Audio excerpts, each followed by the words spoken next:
felt like I had an indigestion burn. Then my hands got clammy. And I backed my cart up to the clubhouse, and I'm glad that I was on hole number 1. What if, Rod, you're on hole number 2, 3, or 9, and this happened? I'm dead. I'm gone. I hear people say, well, it's my time to go, and I felt the opposite.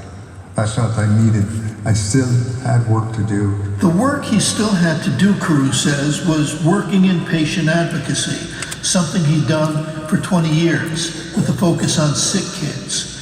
But Carew reached out to a lot of other kids in his community too, like a boy named Conrad Ruland, whom he met by chance one day while visiting a neighborhood school.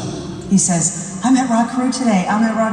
He was so excited, and he's a pro athlete. And I go, yeah, I know, I used to watch him play. And he says, I want to be a pro athlete. And he did. He did. Turns out, years later, Conrad Ruland and Rod Carew would come together again. He was electric in the bigs. 7-time batting champ, 18-time All-Star. I always felt like I was healthy until the morning that I had a massive heart attack on the golf course by myself. That heart attack threatened to strike out 71-year-old Hall of Famer Rod Carew for good. He desperately needed a transplant.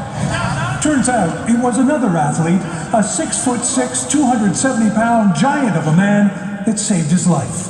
Conrad Ruland played for the Jets and Ravens in the NFL. He wanted to always help other people, and that's the way he lives his life. Last Thanksgiving, at just 29, Conrad collapsed from a brain aneurysm and never regained consciousness. It was his mom, Mary, who encouraged him to fill out his organ donor card. I told the doctors, I said, whoever gets this heart better deserve it because it was a good heart. In fact, Carew was chosen to be the recipient of Conrad's heart and kidney. His liver and second kidney were donated to others. The greatest gift we can give is the gift of life. Today, the Carew and Ruland families gathered as one, urging everyone to get involved in the organ donor program. Well, I promise that I will take care of Conrad's heart, and whatever journey I take, he's going to be right there with me. And now, when Conrad's parents listen to Rod Carew's chest, welcome home, Conrad. They know their beloved son's spirit and heart beat on. I get a phone call from Conrad, and he told me he felt a click behind his left eye, and he started having really intense pain, like throbbing pain in that area. What did you fear at that point? An aneurysm, and sure enough, it was what I'd hoped it wouldn't have been. Conrad Ruland's aneurysm was in a critical area of the brain, and while doctors tried to determine the best course of action, the situation went from bad to worse. It eventually ruptured. After 4 days, he lost consciousness. So at that point, Mary, you knew this was not good. Oh, absolutely. Yeah. I just laid my right ear on his heart, and I just laid there all day, and I listened to his heartbeat, hoping that one day I'd get to hear it again. He was declared brain dead at that point, and that was the toughest moment of my life.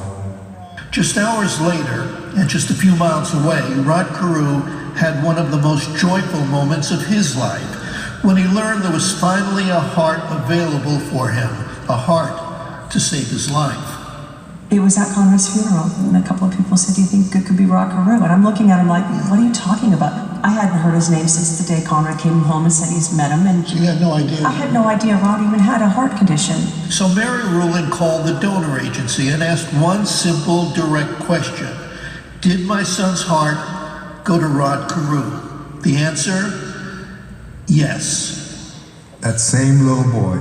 Are you telling me the kid that you met dies when he's 29 years old, and he saves number 29?